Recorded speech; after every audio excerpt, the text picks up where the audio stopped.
میں اپنے شیخ محترم رحم اللہ کے بارے میں وہی کہوں گا جو عبداللہ بن وہب رحم اللہ کہتے تھے۔ ان کے بارے میں ابو جعفر اللیلی کہتے ہیں کہ میں نے عبداللہ بن وہب سے سنا مالا اخسی اتنی دفعہ کہ جنہیں میں شمار بھی نہیں کر سکتا۔ یقول وہ کہتے تھے لولا ان اللہ انقذنی بمالک واللیث لزللت۔ میں بھی شیخ رحم اللہ کے بارے میں کہتا ہوں واللہ لولا ان اللہ انقذنی بے شیخ زبیر علی زی رحم اللہ لزللت عن سواء السبیل۔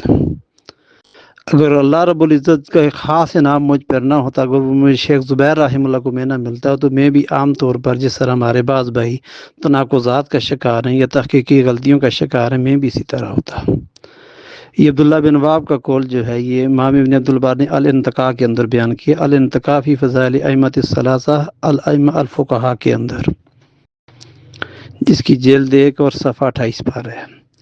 اور دوسرا میں یہی کہوں گا کہ جو امام علی بن المدینی رحم اللہ اپنے استاد محترم عبد الرحمن بن مہدی رحم اللہ کے بارے میں کہتے تھے کہ لو حلفت بین الرکن والمقام لحلفت انی لم ارى احدا اعلم من عبد الرحمن بن مہدی۔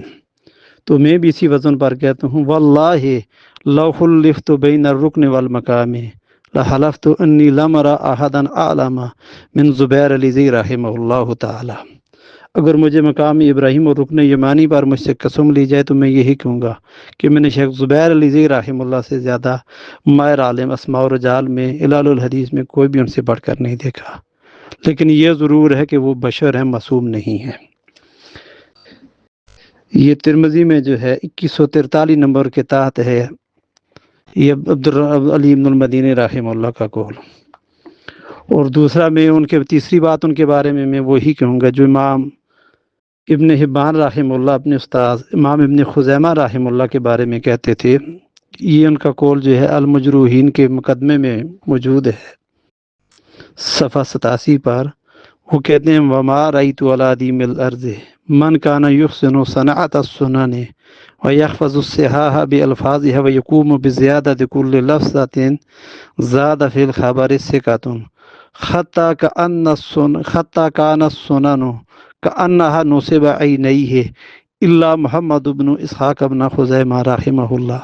تو میں بھی یہ کہتا ہوں وما رأیت علی دیم الارض من کان یحسن صنعت السنن ویحفظ الصحاح بالفاظها ویقوم بزیادت کل لفظۃ زاد فی الخبر ثقۃ حتی کان السنن کأنہا نصب عینیہ الا الشیخ زبیر بن مجدد علی زی رحمہ اللہ رحمۃ واسعہ۔